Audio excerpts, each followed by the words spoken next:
coastal currents and some parts of mountains. आवाज आ रही है पीछे तक?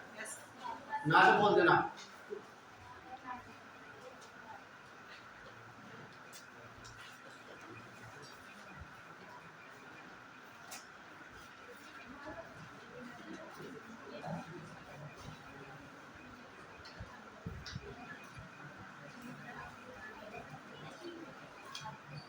तीन टूट गई है, आ रही है, ठीक है।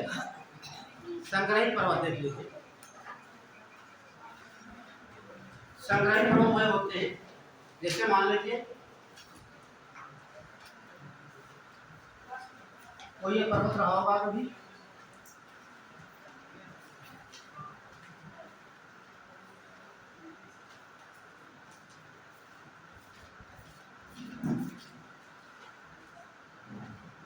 ये ज्वालामुखी का उद्गार होता है ठीक इस प्रकार से।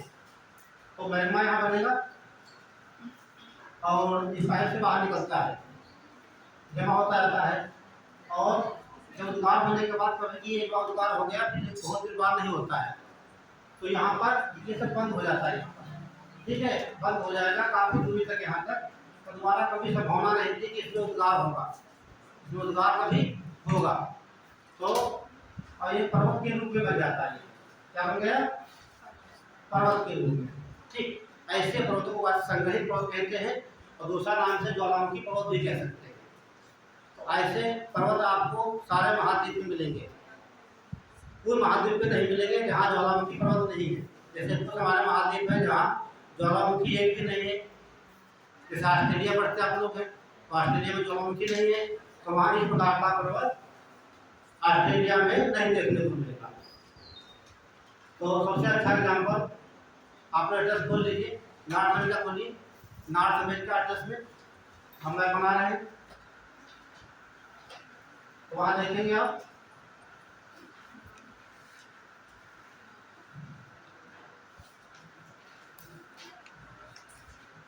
जहाँ मैंने बताई ये अमेरिका का यहाँ से एक कड़ियों की रेंज, इसे बोलते हैं कास्केड रेंज, कास्केड रेंज है। इस पर तीन पर्वत, एक पर्वत यहाँ पर बना हुआ है, दो तीन है। पहले का मतलब ये कास्केड रेंज हो गई अमेरिका के पश्चिमी तट पर जो मैंने बनाया है। देखिए उसमें हमारी कॉपी खोल लीजिए आप लोग, मैं बनाया होगा उत्तरी अमेरिका महाद्वीप का। तो यहाँ देखिए एक पर्वत मैंने बनाया था आपको, तीन पर्वत बने हुई है कास्केड रेंज पर। इसका नाम मैंने बताया था, एक का हुड नाम बताया, सस्ता बताया और रेनवियर बताया। ये आपका रहेगा रेनवियर,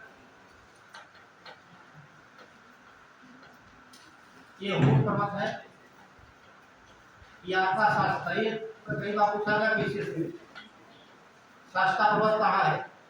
अमेरिका के पश्चिमी घाट पर एक कास्केड रेंज है, एक का दूसरा सबसे ऊंचा पर्वत शिखर है, इसका लंबाई कहते हैं, तो इसकी ऊंचाई है 4392 मीटर। पहले का मतलब ये आपका संग्रहित पर्वत है और कास्केड रेंज का सबसे ऊंचा पर्वत शिखर है। दूसरा आपका हुड पर्वत 34-26 मीटर ऊंचाई है और तीसरा सस्ता पर्वत है 4317। ये ऊंचाई ध्यान रखना। तो ये कैसे पर्वत हो जाते हैं आपके हैं संग्रहित पर्वत ही ज्वालामुखी का रूप होता है। एक लाइन में डिफिनेशन नोट कर लिया हम, उसके बाद बनाइएगा कैसे जानेंगे संग्रहित पर्वत या एक्यूमुलेशन माउंटेन। नहीं, ये उत्तरी अमेरिका महाद्वीप है, ये अमेरिका जो है, अमेरिका में देखिए यहाँ लिखा है कास्केड रेंज है और ये आपका सियरा नेवादा पड़ता है, ठीक। और ये आपका रॉकी पर्वत श्रेणी हो जाती है, रॉकी, ये रॉकी हो गई, ये आपका कास्केड पर्वत श्रेणी है और कास्केड पर्वत श्रेणी के ऊपर तीन पर्वत शिखर हैं, ये संग्रहित पर्वत के एग्जाम्पल, ठीक। तमाम से पर्वत दे दिया जाएगा, पूछेगा निम्न में से कौन सा संग्रहित पर्वत का एग्जाम्पल है। यह कहाँ पाया जाता है? तो अमेरिका का परमीटर यहाँ प्रशांत महासागर पड़ेगा। क्लियर? तो एक बार नोट कर लीजिए। तो आपने देखा ये माउंटेन बना कैसे? एक तो मैग्मा प्लस 2 मलबा 3 मिट्टी। ठीक है, नोट करिए। ऐसे पर्वत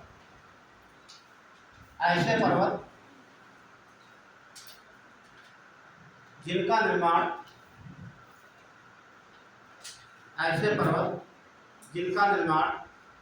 मिट्टी मैग्मा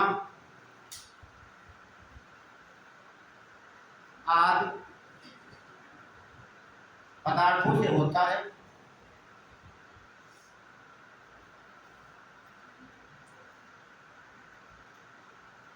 ऐसे पर्वतों को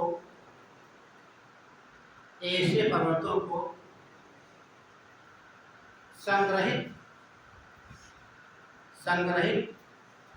पर्वत या ज्वालामुखी पर्वत कहते हैं।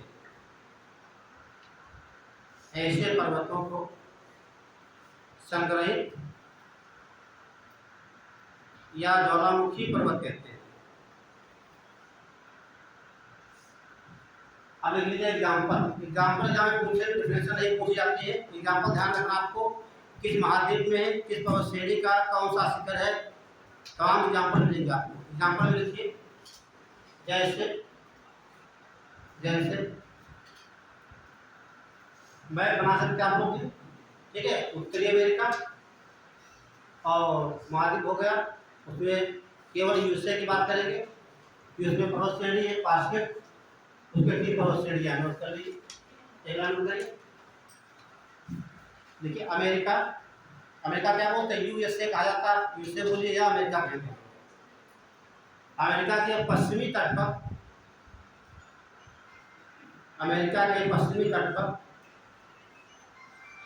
कास्केड लिखा हुआ, कास्केड श्रेणी पर स्थित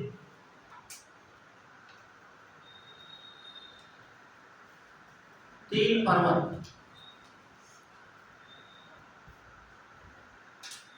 और देखिए अभी यूपीएससी एग्जाम देंगे आप, ठीक है, छोटा एग्जाम देंगे यूपीएससी का, पूछेगा इनमें से कौन सा संगीत पर्वत का एग्जाम्पल है कि नहीं है, कहाँ। लेकिन यूपीएससी क्या पूछेगा? यूपीएससी पूछेगा, आपको बता देगा अमेरिका के पश्चिमी तट पर राष्ट्रीय पर्वत श्रेणी है, उस पर रेलवे फुट सस्ता 3 पर्वत स्थित है। इनको पूछ लेगा कि इनका क्रम क्या है। नॉर्थ टू ये आपका हो जाएगा नॉर्थ से साउथ, तो सबसे नॉर्थ में क्या आपका हो जाएगा रेलवे, बीच में हुड और सस्ता, तो आपका रेलवे और हुड ये क्रम रहेगा। ये नॉर्थ से साउथ की तरफ है। कैसे पूछा जा सकता है? जितना भी पीसीएस में एग्जाम में देते हैं उतना आपको बता देता है, इसमें बताने के बाद क्वेश्चन करता है, ठीक है। तो इनका लोकेशन याद रखना। एक एग्जाम्पल हो गया ये। अगला देखिए, आप खोल दीजिए मैप हो तो दक्षिणी अमेरिका महाद्वीप, या मैंने पढ़ाया तो आप देख सकते हो, यह आपका हो जाएगा साउथ अमेरिका।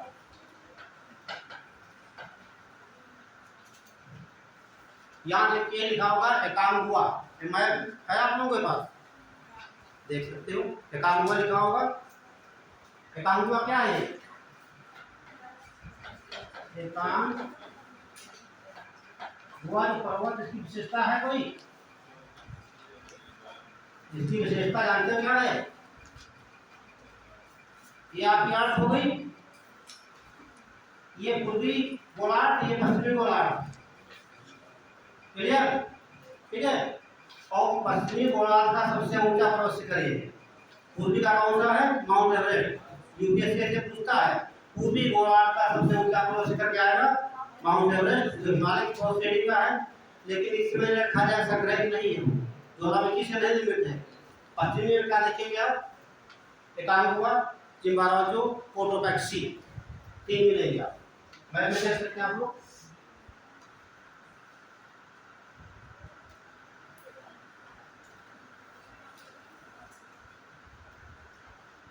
ये देखिए, ये यहाँ पनामा नहर पड़ती, यहाँ से लगाकर 7000 किलोमीटर लंबी, जो कि विश्व की सबसे लंबी पर्वत श्रेणी है, इसे वह कहते हैं एंडीज। क्या कहते हैं? एंडीज। ठीक है। और यहीं पर स्थित है 3 पर्वत शिखर, एक कोटोपैक्सी,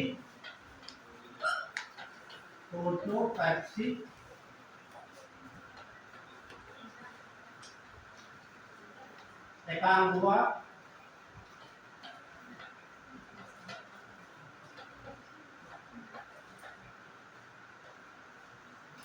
तीसरा चिम्बाराजो, चिम्बोराजो। जो चिम्बोराजो पर्वत है, इक्वाडोर का सबसे ऊंचा पर्वत शिखर है। और एकांगुआ जो है, ये पूरे पश्चिमी महाद्वीप का, सॉरी कह सकते हैं पश्चिमी गोलार्ध का सबसे ऊंचा पर्वत शिखर है। अब तीनों एग्जाम्पल किसके लिए है? संग्रहित पर्वत के। ये नोट कर लीजिए आप लोग। Aconcagua, Cotopaxi, Chimborazo. ये नई बात नहीं दिखा रहे हैं आप लोगों को, जब पढ़ाए होंगे दक्षिण अमेरिका महत्व बताए होंगे आप लोग, है ना? काफी भी बना होगा, लिखा होगा, और आपके एड्रेस भी देख सकते हो आप लोग।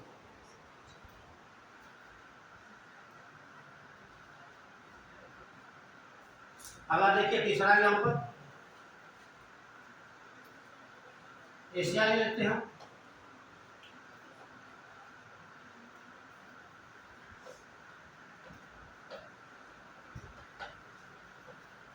एशिया में ऐसा एग्जाम्पल कोई बता सकता है?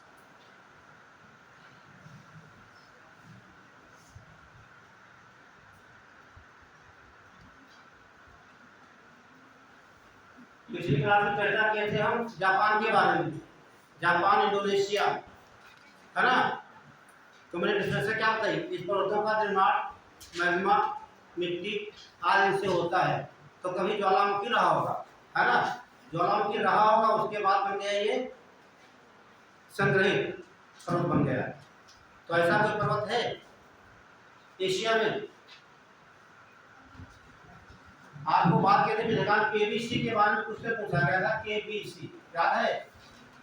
और बनेगा करोड़पति, है ना? पिछले सत्र में 2024 में पूछा गया, अमिताभ बच्चन ने पूछा था, जापान के 3 पवित्र पर्वत हैं, ठीक है? 3 पर्वत है, इसमें 2 उन्होंने रखे थे, तीसरा पूछा था उन्होंने। तो जापान के 3 कौन कौन से हैं? एक तो फूजी आपका हो जाएगा, फूजी। अब फूजी से मतलब कहते हैं बड़े आदर से नाम लिया जाता है, पूछा भी जाता है ऐसा कौन सा विश्व का पर्वत है जिसे आदर से लिया जाता है? फूजी, मतलब प्यार से कहते हैं फूजी। वैसे क्या है? फ्यूजियामा। कई बार पूछा गया एग्जाम में, फ्यूजियामा कहाँ पड़ता है? ये कहाँ पड़ेगा फ्यूजियामा, बता सकता मैं? वेरी गुड, जापान के होन्शु द्वीप पर। और होन्शु द्वीप क्या है? जापान का सबसे बड़ा द्वीप है, ठीक? तो नोट कर लीजिए। क्या ये अब दिख जाएगा, ठीक है? ये एनडी वाला कौन सा? ये एनडी कौन से आपकी हो गई? हाँ, ये तीनों स्थिति, ठीक है? चिम्बाराजो, कोटोपैक्सी, एकांगुआ।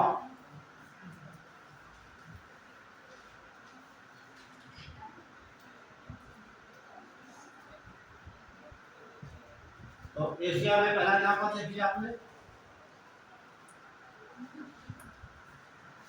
इसके अलावा एक म्यांमार, बन गया, बड़ा कठिन हो रहा था। म्यांमार ये बनेगा फिलीपींस में, फिलीपींस।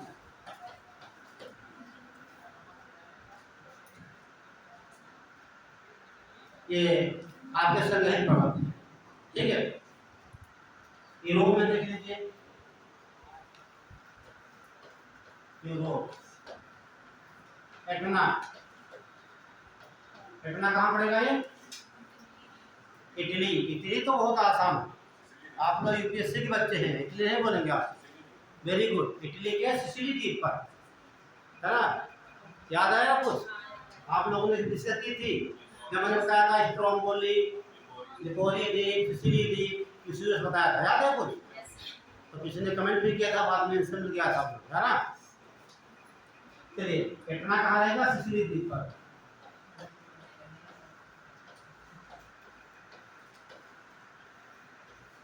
क्या स्ट्रोम्बोली आएगा इस श्रेणी में? स्ट्रोम्बोली आएगा? नहीं आएगा, वो तो कभी धमाका कर देगा, है ना? तो अगला विषय लिख लीजिए,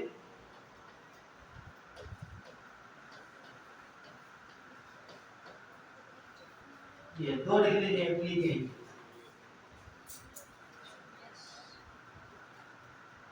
ये सब आपको कहीं ना कहीं एग्जाम में मिलेंगे, ठीक है। और जब क्लास करने आया करो, मैप जरूर ले लीजिए, एटलस, है ना? जैसे कहते हैं कि मैथ की जान फार्मूले होते हैं, बिना फार्मूले में नहीं चलती। टीचर यहाँ लिखे और यहाँ लिखे, उसी प्रकार ज्योमेट्री की जान डायग्राम होते हैं। डायग्राम का मतलब एटलस। जिस दिन आपके दिमाग में एटलस फील हो जाएगी तो आप भूगोल से परे नहीं रहेंगे। अगला देख लीजिए, अफ्रीका खोल लीजिए, अफ्रीका महाद्वीप,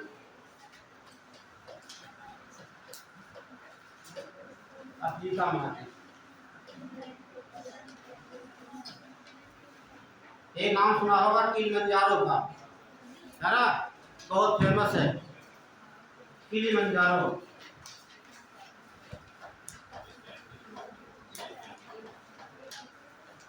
वेरी गुड, ठीक है। किलिमंजारो क्या है?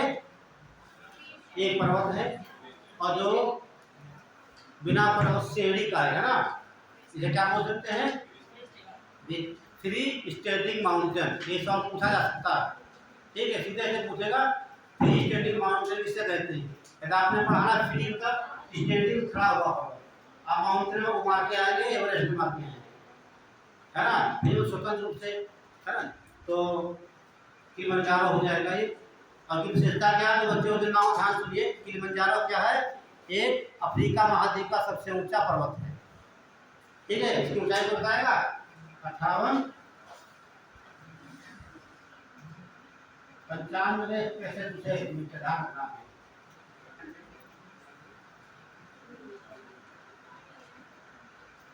तो ये मुख्य में आपके हो गए, ये ज्वालामुखी पर्वत या सब संग्रहित कह सकते हैं। दूसरा ये डोम शेप, यानी कि गुम्बदाकार जो पर्वत होते हैं, डोम शेप।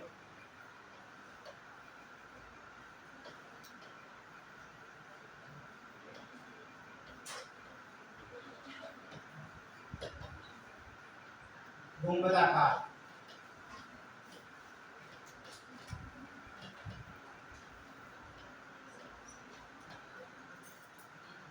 पर्वत होगा गुंबद के रूप में, ठीक। अभी मैंने आपको बताया था कोबर का भू संरचना सिद्धांत, पर्वत कैसे बने। तो अब यहाँ कहिए गुंबद का मतलब गुंबद जैसा आपने देखा होगा मंदिरों बना होता है ना? जब हिस्ट्री पढ़ते हैं मंदिरों से पहचान होती है कौन सी शैली है ना?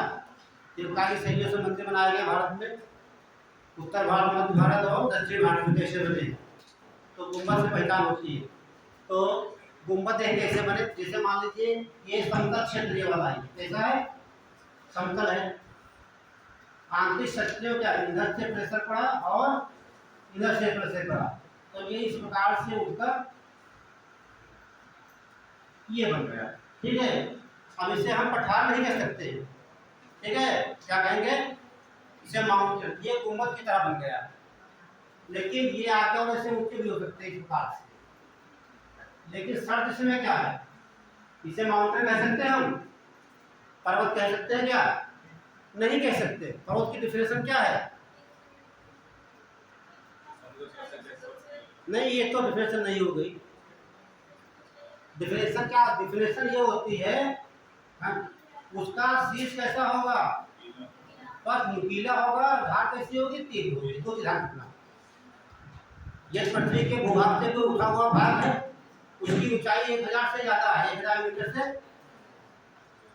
अधिक ऊंचाई है, दो शर्तें हैं, शीर्ष नुकीला, क्लियर, और धार कैसा होगा, तीव्र। आप देखते हैं जो लद्दाख में श्रेणी है जम्मू कश्मीर की, ठीक, वहाँ राकापोशी पर्वत है विश्व का सबसे अधिक कृत्रिम ढाल वाला, ये बताया जा चुका आपको, ठीक। तो पर्वत तो ये कह सकते हैं, लेकिन इनकी कैटेगरी अलग हो गई, ये कैसे गुंबद के रूप में, ये पठार नहीं कर सकते, ठीक। ऐसे एग्जाम्पल नोट कर लीजिए, पहले फिर से लिखिए आपको, एक बात ध्यान दीजिए, ये कैसे हो गया आपको देखिए, ये इस प्रकार के बने, इससे क्या कह सकते हैं आप समझिए आप लोग। और भारत की एक एकलौती नदी भी है जिसका आकार उल्टे, हाँ, उल्टा कटोरा या चंद्राकार है, माही नदी। क्या विशेषता है इसकी, ये कर्क रेखा को 2 बार काटती है। कहाँ से मिलेगी, मध्य प्रदेश के थार जिला है और विंध्याचल पर्वत से मिलेगी, क्लियर, हाँ। तो ये कैसा बन गया, एक आर, क्या बोलते हैं आर को, इसे व्रत आठवट भी कह सकते हैं, और चाप भी कहा जा सकता है, क्या बोलते हैं, चाप। ऐसे 4 प्रकार के होते हैं, नोट करिए, विश्लेषण कैसे समझेंगे। देखिए पृथ्वी के अंदर आंतरिक शक्तियों के द्वारा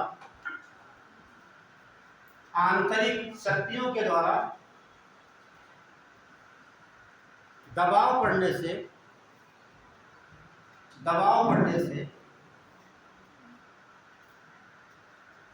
पृथ्वी का तल ऊपर उठकर एक चाप के रूप में, पृथ्वी का तल ऊपर उठकर एक चाप के रूप में आकार ले लेता है।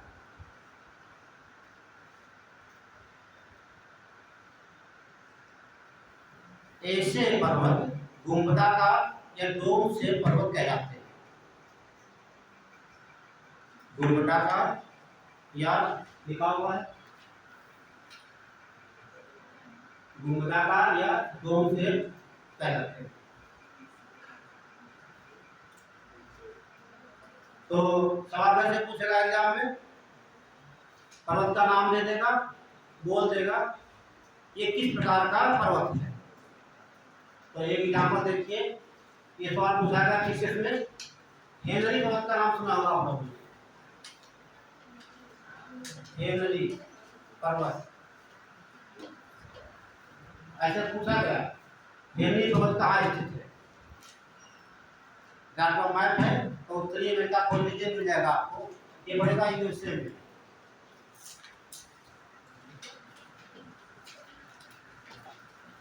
यूएसए में।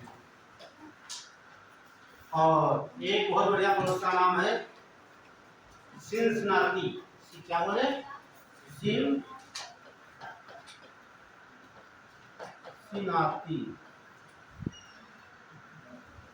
ये पर्वत है, ध्यान रखना आपको, सिनसिनाटी, ये अमेरिका का शहर भी है, पर्वत भी है, और यहाँ पर 7 पर्वत श्रेणियां हैं, कितनी, 7। इसे कहा जाता है, इसे सिटी ऑफ 7 हिल्स, ध्यान रखना, सिटी ऑफ 7, इसके नाम जाना है। तो हम एग्जाम्पल क्या रहेंगे, डोम से माउंटेन के रहेंगे। तो हेनरी पर्वत अमेरिका का, सिनसिनाटी पर्वत अमेरिका का, और इसे क्या बोलते हैं, सिनसिनाटी पर्वत को सिटी ऑफ 7 हिल्स कहा जाता है। एक लाइन नोट कर लीजिए आप लोग यहाँ पर, क्या समस्या हो तो आप बता देना हमें।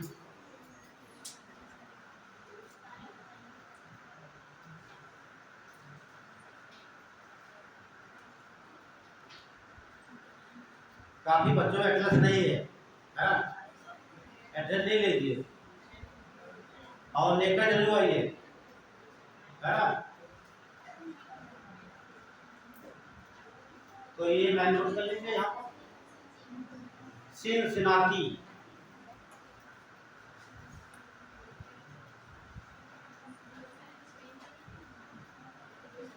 ये सब कहाँ रहेंगे आपके, यूएसए।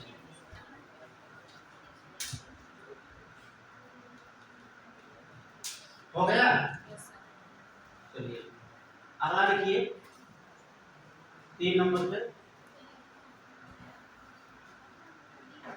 अवशिष्ट, अवशिष्ट पर्वत,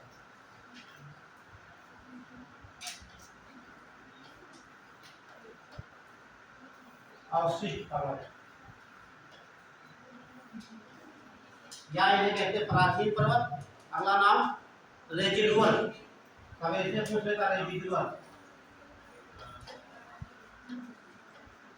माउंटेन।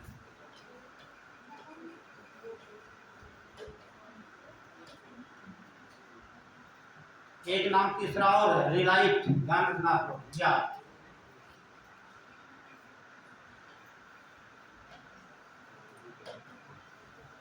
Relight mountain.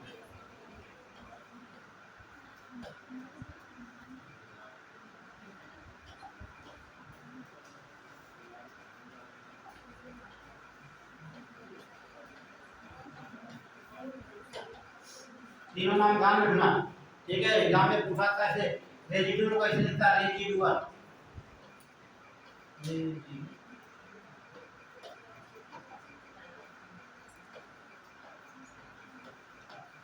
इस प्रकार लिखता है रेजिडुअल माउंटेन का एग्जाम था, ठीक है। आप अवशिष्ट पर्वत बोलेंगे या रेजिडुअल बोलेंगे माउंट या रिलाइट बोलेंगे, तीनों से ध्यान रखना, कोई बुला सकता है। और जितने बहुत बड़े सबसे इंपॉर्टेंट पर्वत यही आपका, ठीक है। हाँ ये ध्यान रखना सब बात। तो देखिए इसमें प्राचीन पर्वत कहते हैं, जो एक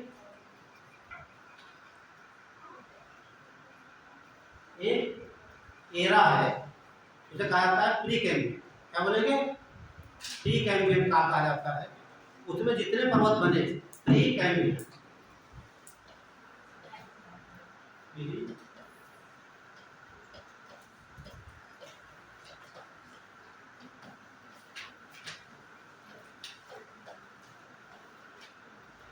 प्री कैम्ब्रियन, ठीक है। तो ये पर्वत सबसे पहले बने लगभग आज से 3.14 अरब वर्ष पहले, ठीक है। इनका निर्माण तब हुआ। और एक वैज्ञानिक है डेविस, अमेरिका का नाम सुना होगा, बहुत फेमस डेविस, अमेरिका के। तो उन्होंने बताया है अपर्दन के बारे में। क्या बताया, अपर्दन, जैसे मनुष्य जब जन्म ले लेता है उसकी उम्र दिन से घटने लगती है। आपने पढ़ा होगा इकोनॉमिक्स में मनुष्य की जीवन प्रत्याशा कितनी है ना। मतलब सरकार की नजरों में या ये वैज्ञानिक नजरों में आपका जीवन 67 ईयर, उसके बाद आप जीवित रहते हैं ना। उसी प्रकार इन्होंने डेविस वैज्ञानिक उन्होंने बताया जब किसी पर्वत या महाद्वीप का उत्थान होता है, ध्यान सुनना हमारी बातें, पर्वत हो या महाद्वीप हो या कोई पर्वत श्रेणी है, ठीक है।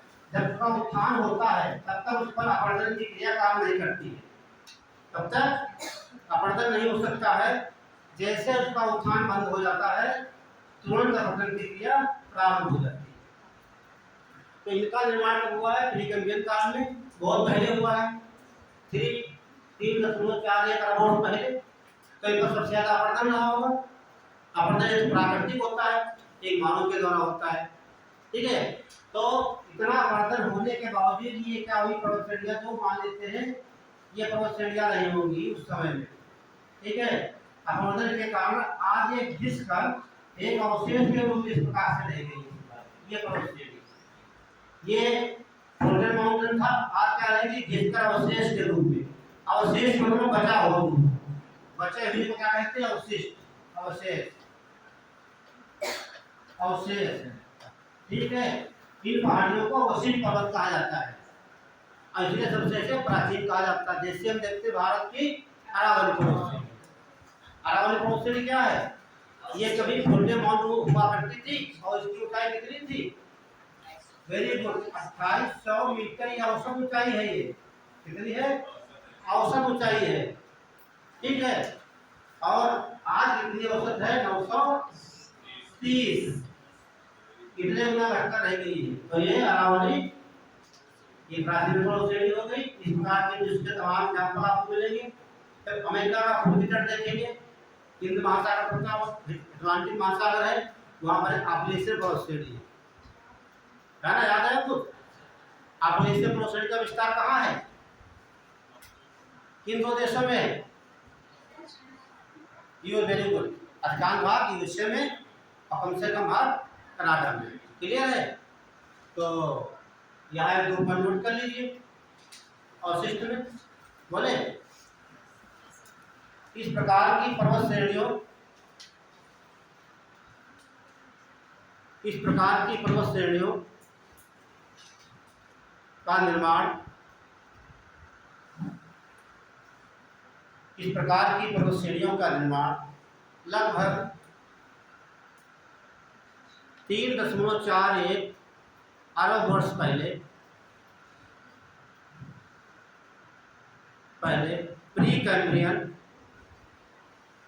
कैम्ब्रियन युग में हुआ था। प्री कैम्ब्रियन युग में हुआ था।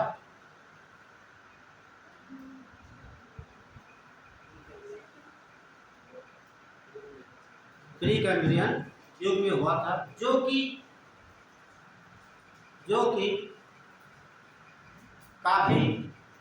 काफी प्राचीन पर्वत श्रेणियां थी, जो कि काफी प्राचीन पर्वत श्रेणियां थी, और इन पर अत्यधिक अपरदन के कारण, और इन पर अत्यधिक अपरदन के कारण यह घिसकर एक अवशेष के रूप में बची हुई है, एक अवशेष के रूप में बची हुई है।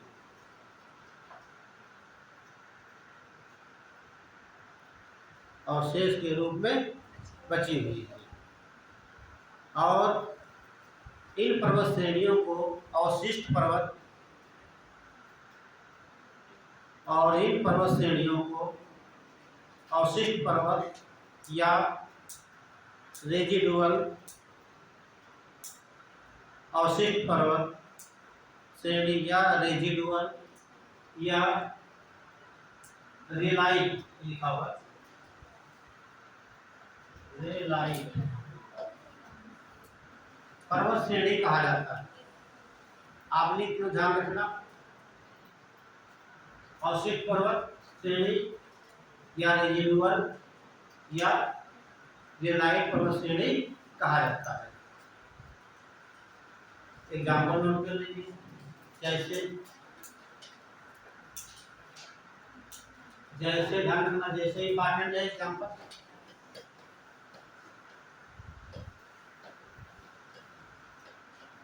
सबसे पहले भारत के ले लेते हैं, डालेंगे हम अरावली पर्वत श्रेणी,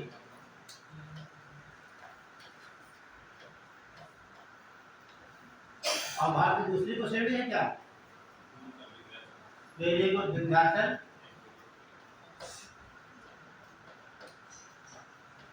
विंध्याचल पर्वत श्रेणी। और कोई है, क्या होता है, हाँ सतपुड़ा भी कह सकते हो, कहने है, हाँ वेरी गुड, महादेव पर्वत श्रेणी यही आती है सतपुड़ा में ही।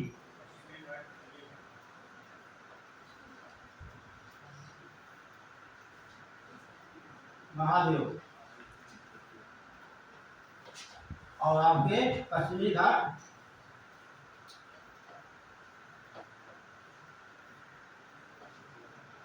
तथा क्या परीक्षा वाणी पढ़ के आए हो क्या? ये सब लाइन से लिखा परीक्षा वाणी में, विश्व का भूगोल जो है, ठीक है, ध्यान रखना, ठीक है। हम बहुत सारी किताब पढ़ के आते हैं, ठीक है, कि पश्चिमी घाट तथा पूर्वी घाट। इसके बाद उन्होंने विश्व की चर्चा नहीं की, उन्होंने परीक्षा वाणी में उन्होंने विश्व की बात नहीं की है, केवल भारत के बारे में बता दिया। तो ये नोट कर लीजिए, विश्व का भी एक पारसनाथ, हाँ पारसनाथ की पहाड़ी नोट कर लीजिए, पारस भी है।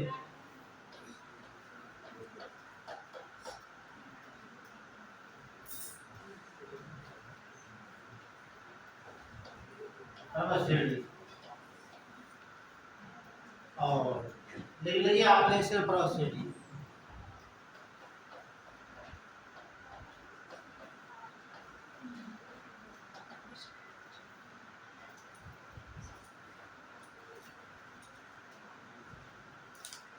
अक्सर यही आपको मिल जाएगा, ठीक है। ये आज यही पर्वतों का सिलसिला समाप्त करते हैं, और जब एक बार भारत का भूगोल पढ़ाएंगे तो वहाँ फिर दोबारा एक बार हम पर्वतों की दुनिया में प्रवेश करेंगे, तमाम प्रकार के पर्वत भारत में पढ़ेंगे, ठीक है।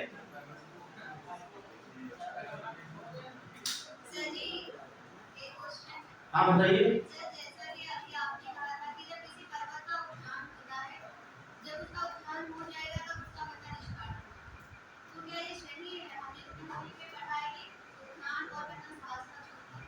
देखिए अमेरिका के वैज्ञानिक 1899 में एक सिद्धांत दिया पैटर्न सेट, ये आपको मिल जाएगा। राइटर का नाम सुरेंद्र सिंह, इलाहाबाद यूनिवर्सिटी की बुक है, जियोमॉर्फोलॉजी, ठीक है। उन्होंने पेंग ने भी दिया है, अवश्य भी दिया है।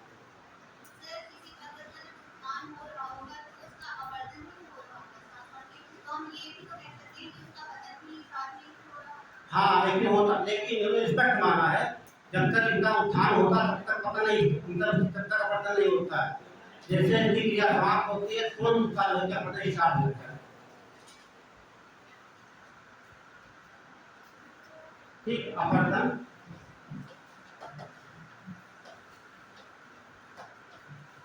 ये न्यूज में कहा यूएसए के अंदर है, ठीक है। और पेंग ने दोनों में दिया है, दोनों का स्टैंडर्ड सेम है, बिल्कुल सत्य है। ये जो हम घटनाएं देखते हैं पढ़ते हैं, विज्ञान में कहीं भी बात कम पढ़ते हैं। इतने पर्वत हम देखने गए, कभी नापने गए लंबाई कितनी है, नदियों की लंबाई नापने गए, वायुमंडल में मैंने बता दिया कि CO2 की मात्रा कितनी है इस समय 0.034 है ना। ये सब वैज्ञानिक डाटा देते हैं, तो डाटा बुक में आते हैं, वही पढ़े जाते हैं, इन पर हम प्रश्न नहीं कर सकते। लेकिन जो पत्रिकाएं मार्केट में, उनकी बात नहीं मानी सकती। मैंने बुक का नाम बता दिया, राइटर बता दिया, ठीक है, और पढ़ लेना, बुक हमारे पास है, उपलब्ध करा देंगे, ठीक है। उन्होंने 4 अवस्थाएं बताइए प्रदर्शन की, डाटा है, डाटा में संदेह प्रश्न नहीं है हमारे डाटा में, ठीक, बिल्कुल है।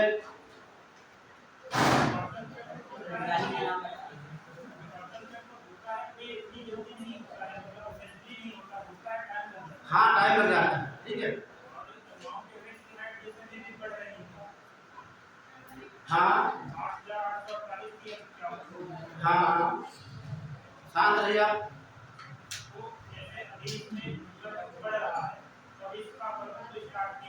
नहीं देखिए देखिए देखिए, हिमालय भी युवावस्था में है, इसकी वृद्धि हो रही है, ठीक। यदि अपवर्तन हो रहा होता तो 19 पहले 88 डिग्री थी, हाँ 8 था, आज हो चुका है एक वायु जीरो हो चुका है। ठीक है, सबसे बड़ा एग्जाम्पल समझ लीजिए यही से। क्यों? क्योंकि हिमालय युवावस्था है, ये भी आप नष्ट कर रहा है। ठीक है,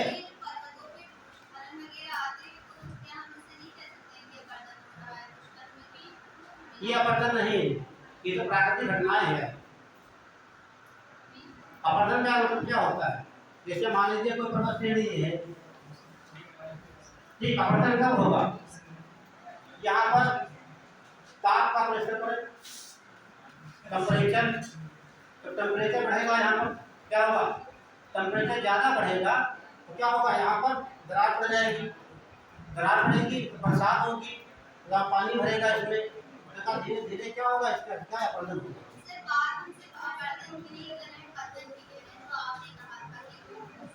मैंने पतन की बातें नहीं की, नहीं, मैंने ये दिखाया होगा, ध्यान सुनने वाली बात। मैंने कहा जब तक इसके उत्थान होता रहता है तब तक अपरदन नहीं होता। जैसे उत्थान की क्रिया समाप्त हो जाती है, अपरदन स्टार्ट हो जाता है। क्योंकि देखिए इसका मतलब कि उत्थान का मतलब ये ग्रोथ कर रहा है। ठीक, ये तो हल्की फुल्की प्रक्रिया होती तो आपको पता नहीं चलेगा आपका। सुन लो एक बात, जैसे मान लीजिए कोई पर्वत है, निर्माणावस्था में ये है, ये ग्रोथ कर रहा है। जितनी वेग से ग्रोथ रहेगा क्या अपरदन उतनी तेजी से होगा? या ताप उसका का प्रभाव पड़ेगा? इसका नहीं पड़ेगा। वैज्ञानिक चेक कैसे करेंगे? अब मान लीजिए इसका उत्थान भी हो रहा है, ऊंचाई बढ़ भी रही है, ठीक, अपरदन कैसे होगा? पर्वतों पे ताप का होगा। अब ये तो नहीं, पर्वत भूस्खलन नीचे आएगा, अपरदन नहीं है इसको। अपरदन लाखों वर्षों में होता है। हाँ, ठीक, ध्यान रखना। ठीक है, तमाम बातें मिलेंगी आपको। ठीक, चलिए स्वागत करें यहाँ पर। यहाँ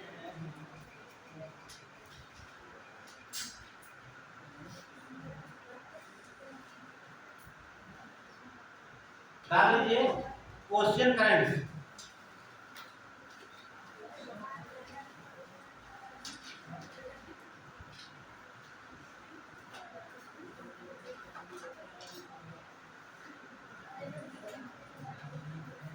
जब कोई भी सिद्धांत पढ़ो, एक स्टैंडर्ड वैज्ञानिक के स्टैंडर्ड बुक पढ़िए, तो सारी बातें खोल के लिखी होती। वहाँ एक तो पन्ने में आपको नहीं मिलेगा अपरदन, पूरा कम से कम 15-20 पेज मिल जाएगा आपको, तमाम पूरे विश्व के एग्जाम्पल मिल जाएंगे।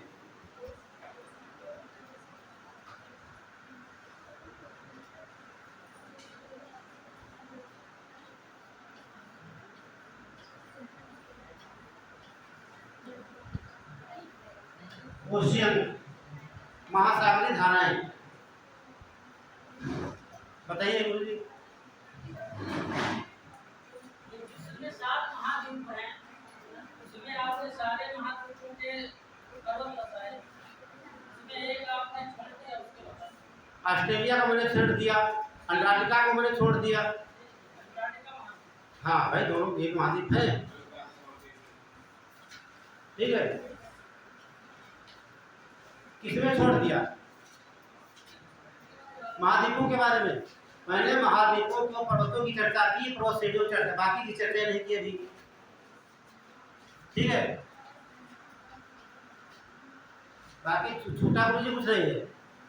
ठीक है, यदि आपको लग रहा तो बताइए, बता दें अभी। ठीक है, डाल लीजिए क्वेश्चन करंट, महासागरीय धाराएं। ठीक, यहाँ से अक्सर सवाल एक मिलता है आपको, कोई भी एग्जाम देने जाएंगे, क्योंकि पीसीएस का हो या आईएएस का हो, हर साल एक ना एक यही क्वेश्चन रख देता है।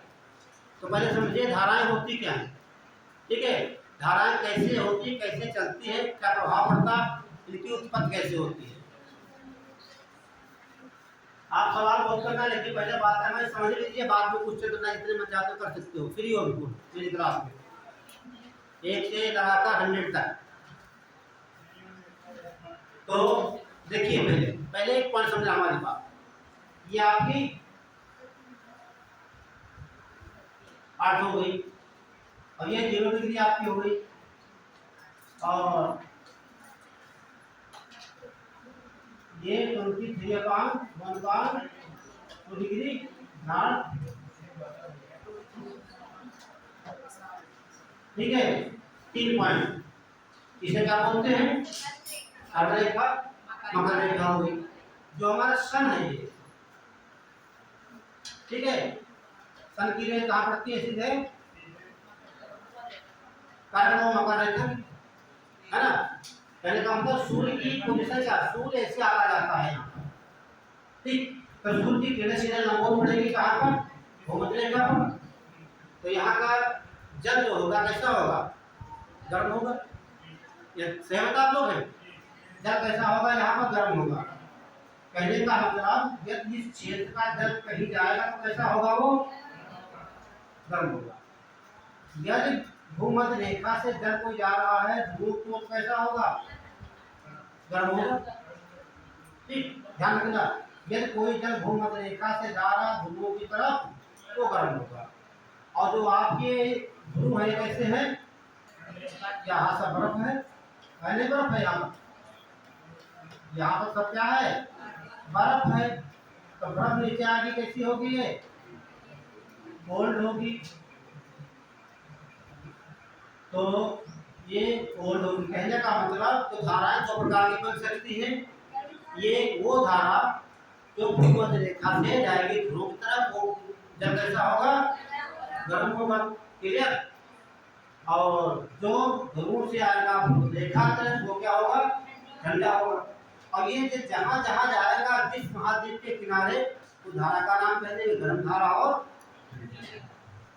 ये क्लियर बात? 2 लाइन में कर दिया।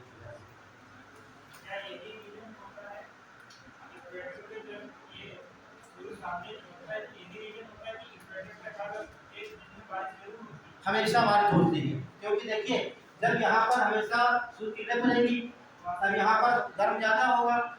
गर्म करने का मतलब पानी वाष्पित होगा। लगभग यहाँ पर 30 डिग्री हमेशा टेम्परेचर रहता है। तो वाष्प कहाँ जाएगी? ऊपर जाएगी। वाष्प ऊपर जाके संग्रहित होकर बरसात होती है। हाँ, और सबसे ज्यादा यहाँ पर बर्फ पाए जाते हैं। अमेरिका का जंगल ले लीजिए जिसे हार्ट ऑफ द अर्थ कहा जाता है। जब बरसात होती है सबसे ज्यादा ठंड होता है, यही पाई जाती है, ठीक है।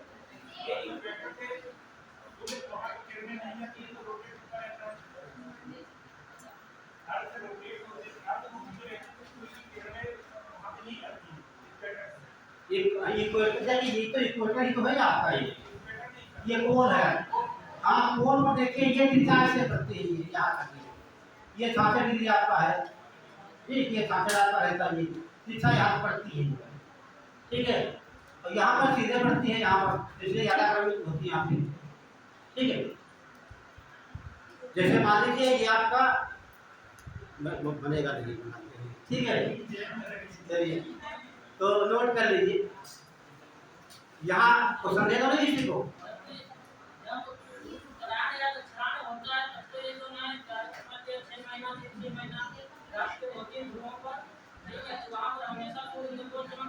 सुन लीजिए, ये मान लीजिए, मानना नहीं, सिद्ध कर लीजिए, सूर्य जो है ये चलो आप लोगों को बता चुके हैं कितनी बार, देखो भी बता रहे हैं, ध्यान से देखिए। ये आपकी अर्थ है,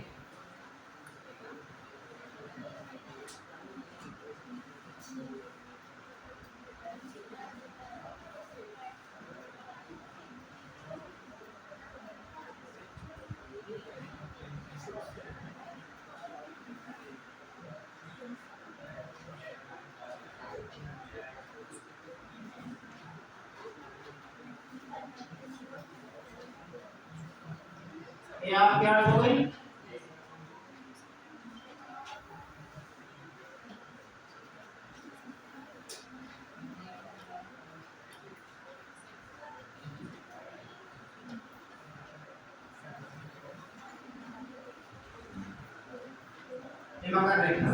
ये बताइए, मैंने बताया होगा कि बताया आपको घूर्णन करके परिक्रमा करके बताए होंगे, और वहां आपको बताए होंगे विश्व बताए होंगे, ठीक है। इक्विनॉक्स बताया होगा, ये भी कहा होगा कब दिन रात होता है, कब, है ना, बराबर होता है। मैंने क्या बताया था आपको? 21 मार्च 23 सितंबर को दिन रात बराबर होता है ना। जो अभी हाँ 31 मार्च 23 सितंबर को जो अभी गुजर चुका है, आज 26 तारीख है सर। देखिए यहाँ पर 21 मार्च को जब आएगा तो सूर्य यहाँ पर होगा, कहाँ पर, इक्वेटर पे होगा। इक्वेटर पे होगा, सूर्य का आधा प्रकाश जाएगा उत्तरी गोलार्ध में, आधा दक्षिण गोलार्ध में जाएगा।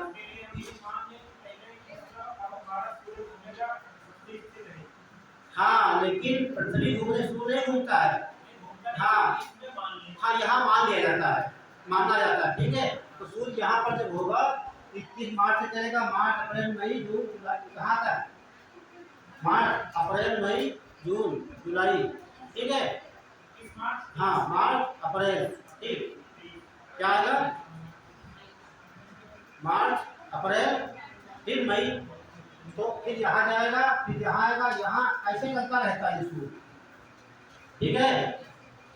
तो चलता रहता है, सूर्य की किरणें कहाँ रहेंगी, यहाँ पर रहेंगी, तो यहाँ तो बहुत पीछा करेंगे आगे यहाँ पर, इसीलिए यहाँ पर ऐसा ज़्यादा उष्णकटिबंधीय क्षेत्र हमेशा टेम्परेचर ज़्यादा यहाँ का रहता है। पर आप एक चीज समझ लीजिए, यहाँ पर सूर्य की किरणें विषुवत रेखा पर, ध्यान दीजिए, यहाँ पर लंबवत पड़ती है, इसलिए यहाँ पानी गर्म होता है, और गर्म पानी जहाँ जहाँ जाएगा वो गर्मी के साथ लेकर जाएगा, ठीक है। तो यहाँ जाएगा तो गर्म जाएगा, ऊपर से आएगा तो क्या होगा, कौन होगा, वो दो चीज समझ रहा है, ज्यादा दिमाग लगाने की जरूरत नहीं, इनको नोट कर लीजिए।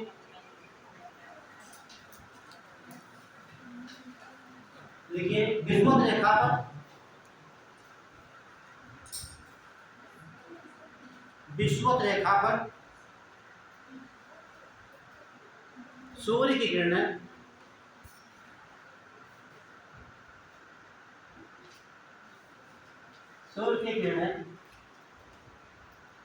लंबवत पड़ती है, लंबवत पड़ती है, लंबवत पड़ती है, जिससे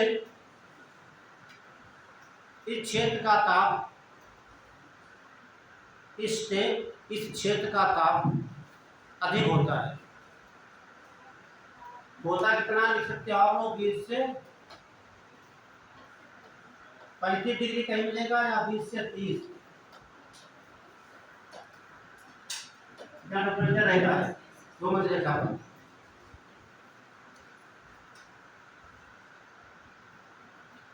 इसलिए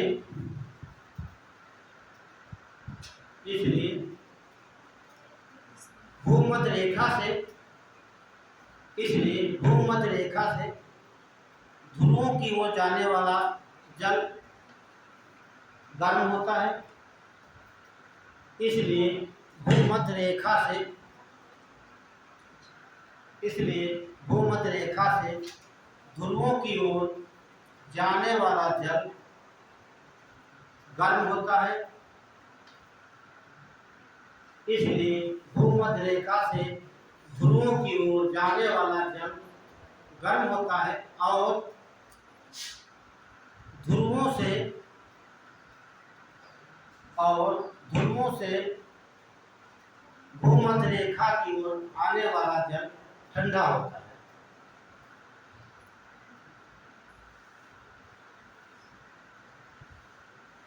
ध्रुवों से भूमध्य रेखा की ओर आने वाला जल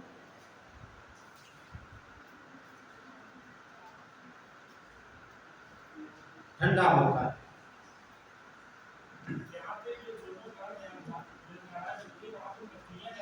हाँ वो तो बाद में ग्रांट बैंक पर बनवाएंगे बाद में, अभी तो जो नहीं है, धाराएं बनने दीजिए आप, है ना। अभी तो हम बता रहे हैं बेसिक पॉइंट, कैसे जानोगे, कहाँ हम आपको अच्छी जगह लाकर छोड़ देंगे, आपको रटना नहीं पड़ेगा कौन सी धारा कहाँ पे है, ठीक है, आपको बैठिंग याद हो जाएगी सब। कहने का मतलब ये जो जल जिस महाद्वीप के किनारे किनारे जाएगा वो जल कैसा होगा, ठंडा होगा, एक बात। दूसरी बात, जो जल किनारे होगा अंदर से आएगा वो कैसा, वो ठंडा होगा। दो बात क्लियर होगा यहाँ पर। तीसरी बात समझ लीजिए आप, यहाँ देख लीजिए, मैं बता रही हूँ हल्का सा,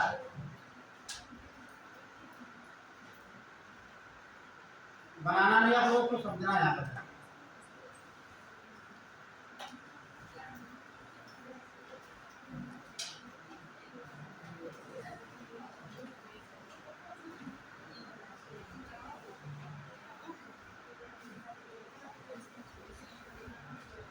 और दो चीज समझना, ये कौन सा तट हो गया हमारा, पश्चिमी, ये पूर्वी, ये कौन सा तट, पश्चिमी पूर्वी, ये कौन सा तट, पूर्वी उत्तरी। अच्छा, जैसे हम पृथ्वी कैसे घूमती है, ये बात सही है, पृथ्वी की गति कैसी होती है, अपने ध्रुव कैसे घूमती है, पश्चिम से पूर्व की ओर, क्लियर है। जैसे मान लीजिए जब हम मोटरसाइकिल ले जा रहे होते हैं, जब ध्यान देना, जब में कीचड़ या पानी पड़ता है तो क्या करते हैं हम लोग, थोड़ा गाड़ी तेज भगा देते हैं, तो गाड़ी भगाते हैं इधर, कीचड़ में भागता है पानी पीछे, समझा कभी आपने, हाँ देखना अगली बार आके कहीं नाली वाले मिलते रास्ते भगा देना, जब कोई पास में बैठा हो तब, है ना। वही कारण यहाँ है, या ऐसा समझ लीजिए, एक आप थाली ले लीजिए बड़ी, क्या लेंगे, थाली या तसला ले लीजिए, उसमें पानी भर लीजिए, आप भर लीजिए और उसको खूब घुमा दिए तेजी से, ऐसे या ऐसे घुमाइए आप, इधर को पूर्व से पश्चिम कैसे घुमाइए, थाली ऐसे घुमाएंगे आप, पानी कैसे घूमेगा, अपोजिट घूमेगा, क्लियर है ना। अच्छा देख सकते हैं आप लोग, जब आप बाइक चलाते जा रहे होते हैं, आप जा रहे हैं इधर, लगता है जमीन पूछेगा या नहीं बनी, बात कर लेना बैठ कर, तमाम एग्जाम्पल है, ये क्या सिद्ध कर रहे हैं, ये पृथ्वी घूम रही है पश्चिम से पूर्व की ओर, तो पृथ्वी का आधार कहाँ घूमेगा, पूर्व से पश्चिम, ध्यान रखना, हमारा कहने का मतलब ये था। ऐसे 3 एग्जाम्पल 4 आप देख सकते हो, और देखना चाहते हो तो ये बड़ा तसला ले लेना, उसमें 1-2 पत्थर रख लेना, वो महाद्वीप हो जाएंगे, है ना, पत्थर एक रख लीजिए, महाद्वीप, और तसला घुमाइएगा, आप इसको घुमा रहे हैं, तसले घुमा रहे हैं, घुमाना मतलब पूरा नहीं, उसको नचाना है, पृथ्वी घूम रही है, घुमाना ऐसे है, जब घुमाना पानी की लोकेशन देखना, ठीक, ये ऐसे घुमाओगे तसला, पानी घूमेगा ऐसे, तो ये हमारा क्या है, ये हमारा ये इकट्ठा हो जाएगा, पूरा पूरी हो जाएगा, पानी किधर चलेगा, इधर चलेगा, नहीं चलेगा, पश्चिमी हो, ध्यान देखिए यहाँ पर, ये क्या आपका पूरब है, आपका पश्चिम है, तो पानी किधर चलेगा, पूरब से पश्चिम, कहने का मतलब पृथ्वी पे धाराएं जो उत्पन्न हो रही है उनकी दिशा क्या होगी, पूरब से पश्चिम की ओर, ये पूरा फैक्ट है। ये पानी होगा कैसा है, चुंगी 0 डिग्री है, ये इक्वेटर है, जब कैसा होगा, ये गर्म होगा, ध्यान समझना हमारी बात, ये जल गर्म कहाँ टकराएगा, दक्षिणी अमेरिका महाद्वीप के पूर्वी तट से, तो या फिर इधर चला जाएगा, इधर या चला जाएगा इधर, है ना। अब जल है कैसा, ये ध्यान रखना, कुछ बनाना नहीं, कुछ समझना है यहाँ पर, ये जल कैसा होगा, अब जब ये जल यहाँ से घूमते हुए ऐसे आएगा, बाकी जल यहाँ तो नहीं लागे, भाटे किसी भी तट के आसपास, ये आप जानते हैं हमारा पहाड़ी क्षेत्र है, कहने का मतलब बर्फ यहाँ पर है, तो पानी यहाँ से पिघलेगा, तो क्या है, पानी यहाँ से चलाएगा, नेचर कैसा होगा, कोल्ड है, अब ये कैसा हमारा, एक बार जब यहाँ से आएगा तो ये 2 टकरा जाएगा आपस में, ये कोल्ड और टकराने के बाद ऐसे आएंगे, ऐसे घूमेंगे, अब इधर आएंगे, ये कौन सा हमारा हो गया, नॉर्थ हेमिस्फीयर, उत्तरी गोलार्ध, ये दक्षिण गोलार्ध, ये यहाँ पर एक द्वीप है, फॉकलैंड है, यहाँ कब्जा है यूएसए का, सॉरी यूके का है, और यहाँ से आएगा, और जब इधर से आएगा ये ऐसे, ध्यान से देखिए आप, जब ये कोल्ड वाला यहाँ हो गया कोल्ड, एक चीज समझ में आ रही होगी, जो हमारे महाद्वीप के पूर्वी तट है, पूर्वी तट, धारा कैसी बह रही है यहाँ पर, कोल्ड कैसी, ये पानी कहाँ कहाँ जा रहा है, गर्म, तो विश्व के जितने पूर्वी तट है वहाँ धारा कैसी बहेगी, गर्म है, ये गर्म बह रही है, लेकिन जब धारा यहाँ आएगी, यहाँ का कौन सा महाद्वीप, वो महाद्वीप है, ये अंटार्कटिका है, अंटार्कटिका में मिलेगा पानी कहाँ आएगा, नीचे उतर जाएगा, तो टकराएगा, यहाँ टकराने के बाद मुड़ जाएगा, इधर पानी ऊपर चला जाएगा, यहाँ पर जुड़ेगा, तो यहाँ कैसा हो जाएगा, ये कौन सा तट है, पश्चिमी, तो विश्व में जितने महाद्वीप हैं उनका पश्चिमी किनारे धारा कैसी होगी, दो सिद्धांत यहाँ समझना हमारे।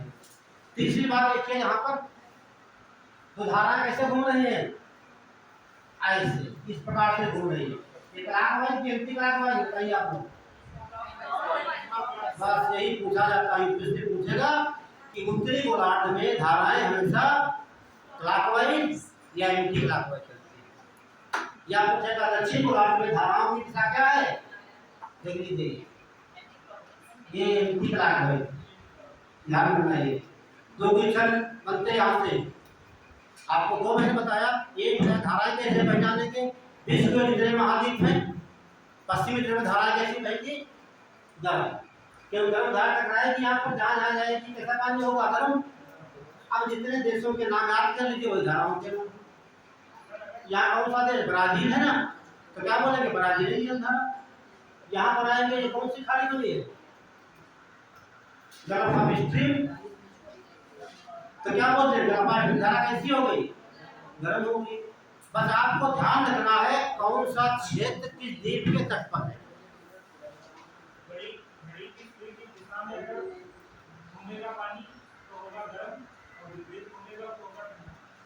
जैसे समझ लीजिए आप, देखिए ये आ रहा है, ये देखिए कहने का मतलब जो आपका दक्षिणी गोलार्ध है, मैं समुद्र की नहीं बात कर रहा कि समुद्र, केवल दक्षिण गोलार्ध, आवाज आ रही, दक्षिण, हेलो हेलो आगे, केवल दक्षिण गोलार्ध की बात, दक्षिण गोलार्ध कहीं भाई हो, ठीक, वहां धाराएं कैसे घूमेंगी, ये देख लीजिए एंटी क्लॉकवाइज, ये है क्या होंगी, एंटी क्लॉकवाइज, यहाँ क्या होंगी, क्लॉकवाइज। एक पॉइंट।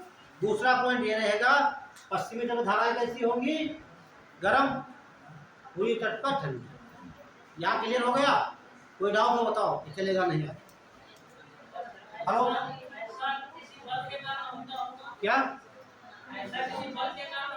नहीं, जो आप पूछना चाह रहे हो कोरोनिल फोर्स के बारे में पूछना चाह रहे हो ना, मैंने अभी सुन लीजिए, मैंने अभी धाराओं की उत्पत्ति संबंधित बताया नहीं आपको, धाराएं उत्पन्न होती कैसे हैं, मैंने क्यों जल का प्रवाह बताया आपको। ये धाराएं उत्पन्न तमाम से रीजन मिलेंगे आपको वंगण महोदय ने, ठीक है, कई सिद्धांत दिए हैं धाराओं संबंधित, पृथ्वी की घूर्ण गति, वायु दाब, तापमान, फोर्स, ये सब बताया है, वो बात करते हैं। तो समझ लीजिए धाराएं आपको जानना है यहाँ कहाँ ठंडी पड़ेगी, कहाँ गर्म पड़ेगी, और कहाँ क्लॉकवाइज, कहाँ एंटी क्लॉकवाइज। कहने का मतलब ये हमारा गोलार्ध हो गया, ठीक है, ये आपका कौन सा गोलार्ध हो गया, नॉर्थ, ठीक, ये क्लॉकवाइज, ये क्लियर। उत्तरी गोलार्ध में धाराएं रहेंगी क्लॉकवाइज, और हाँ दक्षिण गोलार्ध में एंटी क्लॉकवाइज। ये क्वेश्चन बहुत पूछे जाते हैं, और धाराओं के करते के लिए यहाँ पे एक बात समझ लीजिए, बहुत फोकस कर रहे हैं इस पर है, ये क्वेश्चन आपको कभी ना कभी मिलेगा, तैयार रहना आप लोग अपने एग्जाम के लिए, ठीक है। तो क्लियर हो गया, तो ध्यान रखना ये धाराएं, पानी इधर बह रहा है, जिधर जाएगा वो धारा कैसी होगी, सिंपल सी बात है, वो गर्म। यहाँ पर डाउट किसी को हो क्वेश्चन कर सकता है। और मैप में खोलिए, ट्रस खोल लीजिए पीछे, उसमें धाराएं बनी होंगी, ठीक है, गर्म धाराएं लाल से बनी होंगी और ठंडी धाराएं नीले बनी होंगी। अब वहाँ देखिए जो पश्चिमी तरफ वहाँ दिखाएगा वो लाल धाराएं बनी होंगी ऐसे, पीछे खोलिए पूरा विश्व का मैप बना होगा, मिल गया, हाँ ऐसे तो बोल दिया, मिला नहीं है, ठीक है। तो एक लाइन नोट करिए आप लोग, जहाँ एरो मिल जाएंगे बड़े बड़े वही रुक जाना। तो नोट करिए पॉइंट इंपॉर्टेंट के, आवाज, हाँ ठीक है, तो नोट करिए, कभी कभी डर जाता है। तो क्या लिखेंगे, लिखिए उत्तरी गोलार्ध में, ये पॉइंट बहुत यही पूछा था एग्जाम में, उत्तरी गोलार्ध में धाराएं मतलब उत्तरी गोलार्ध में महासागरीय धाराएं, उत्तरी गोलार्ध में महासागरीय धाराएं क्लॉकवाइज, क्या बोलेंगे, घड़ी की दिशा के अनुदिश, है ना, क्लॉकवाइज लिख लीजिए, क्लॉकवाइज, हाँ वामावर्त दक्षिणावर्त जो भी हो, ठीक। उत्तरी गोलार्ध में महासागरीय धाराएं क्लॉकवाइज और दक्षिणी गोलार्ध में धाराएं एंटी क्लॉकवाइज चलती है।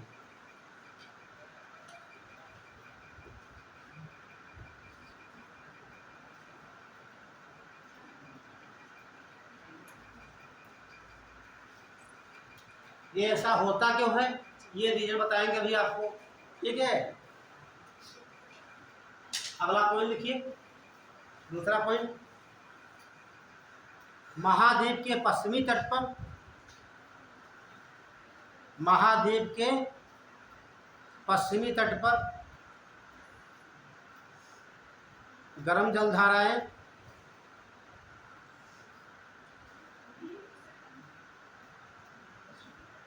ये, हाँ सही कर लीजिए, ठीक है, महाद्वीपों पूर्वी तट पर, क्या लिखे बताइए आपको, नहीं पूर्वी तट, पूर्वी तट पर गर्म धाराएं, हाँ महाद्वीप के पूर्वी तट पर गर्म जलधाराएं और पश्चिमी तट पर ठंडी जलधाराएं प्रवाहित होती रहती है।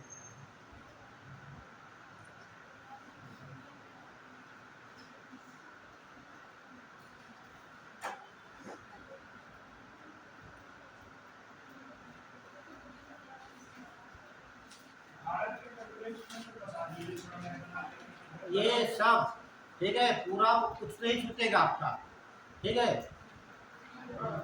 हाँ सब बता देंगे। अभी हम स्टार्ट कहाँ किए हैं अभी, ठीक, अभी स्टार्ट ही नहीं किए हैं अभी, हाँ समझिए, देखिए जितने क्वेश्चन हम बता रहे हैं सब एग्जाम में आपको मिलेंगे, ठीक है। और नोट कर लिया, नोट किया होगा कि पश्चिमी महाद्वीपों के पूर्वी तट पर गर्म जलधाराएं और पूर्वी पश्चिमी तट पर ठंडी धाराएं प्रवाहित होती हैं। यहाँ क्लियर हो गया, चलिए नोट करिए, अगला पॉइंट लिखिए, देखिए देखिए, जर्मन वैज्ञानिक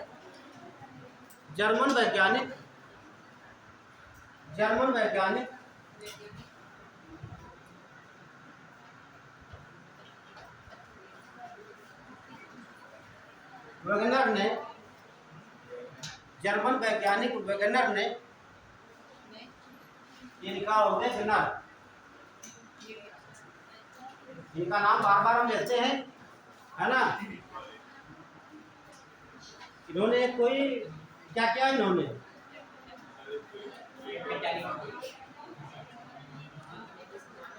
हाँ महाद्वीपीय सिद्धांत दिया, ठीक है, वेगनर ने।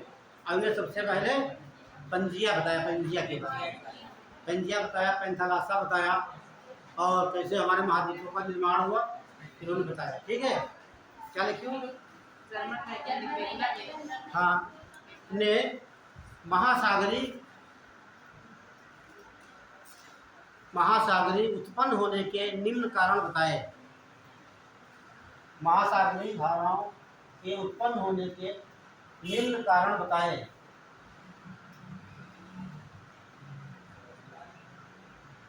अब निम्न कारण समझ लीजिए सब,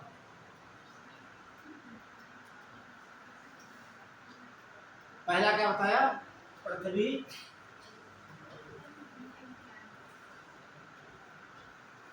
की घूर्णन गति,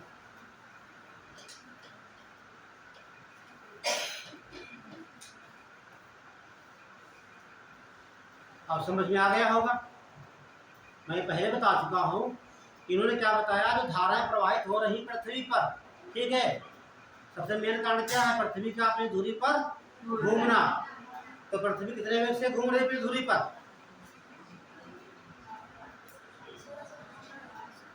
पृथ्वी का घूर्णन कितना है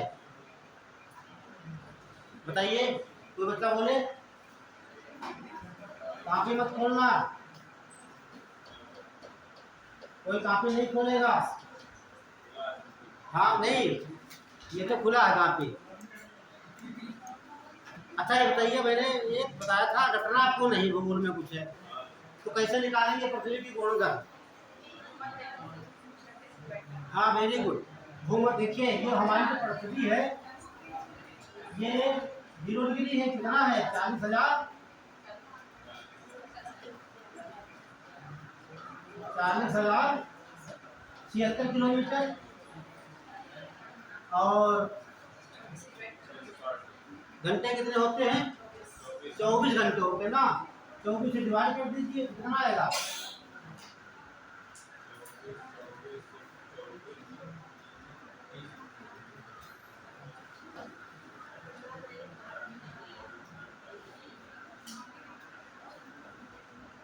ये इसे 1670 माना जा सकता है।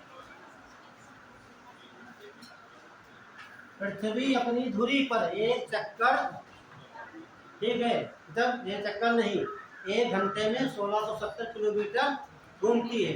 ये पृथ्वी की घूर्णन गति है, ठीक है। ये सब बातें ध्यान रखा करो।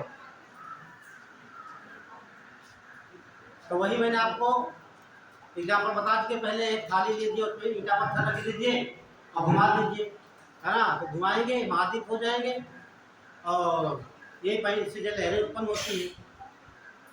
तो एक लाइन नोट कर लीजिए, पृथ्वी के घूर्णन गति में बोले, लिखिए। पृथ्वी के अपनी धुरी पर घूमने से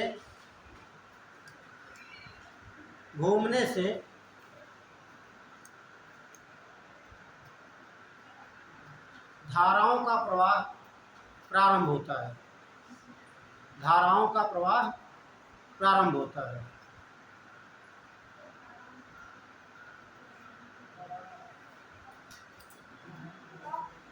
ठीक है। देखिए, 2 शब्द हो गए, धारा और प्रवाह, दोनों में अंतर है कुछ? देखिए, जो धाराएं होती है, जो धारा कैसे होती है? पृथ्वी के घूर्णन,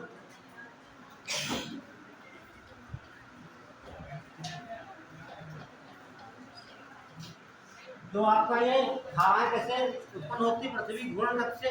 जो पानी का प्रवाह जो है, प्रवाह वो कैसे बहता है? पवन के द्वारा, पवन के द्वारा। दोनों बातें ध्यान सुनना आप लोग, ठीक है।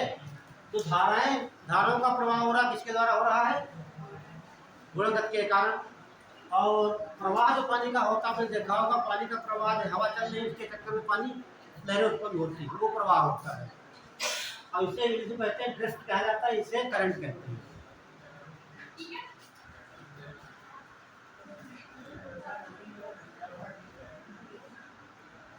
तो नोट कर लिया? तो ये भी नोट कर लेना, कितना पृथ्वी का घूर्णन गति है।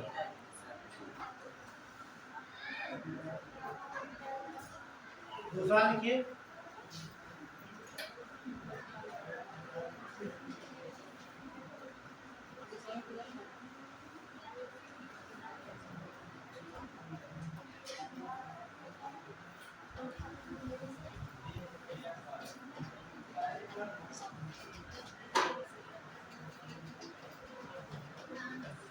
अगला है कोरियोलिस बल, ठीक है। तो ये भी कारण है आपका। क्या समय हो गया क्या? है ना, टाइम हो गया है। चलिए भाई, ठीक है, अगली बार बता देंगे। हाँ, बस पूछिए।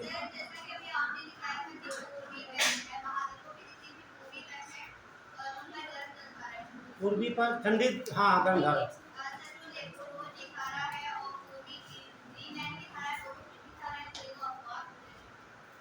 क्यों? ये लेब्राडोर कहाँ प्रवाहित होती है?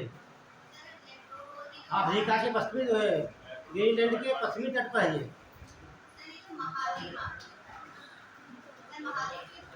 अरे द्वीप हो चाहे महाद्वीप हो, बात पश्चिमी तट की है, ना। जैसे कोई अब ये बताना पड़ेगा डिफरेंस, द्वीप महाद्वीप में अंतर बताना पड़ेगा। मैं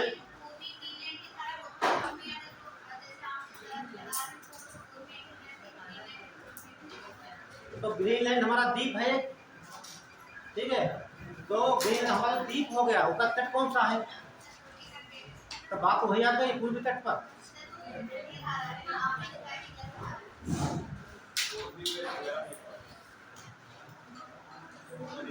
वे पूर्वी गर्म है, पश्चिमी पर ठंडी धारा, तो लिखा है मैंने आपको।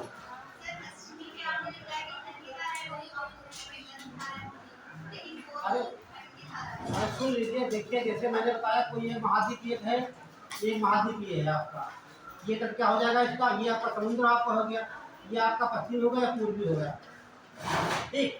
तो धारा ऐसे घूम के आएगी, तो यहाँ कैसी हो जाएगी, पश्चिमी तट पर हॉट हो जाएगी, यहाँ कोल्ड हो जाएगी पूर्वी तट पर। जितने द्वीप हो चाहे महाद्वीप हो, कहीं धारा पांचल रहेगा, पूर्वी तट पर कैसा रहेगा ये आपका।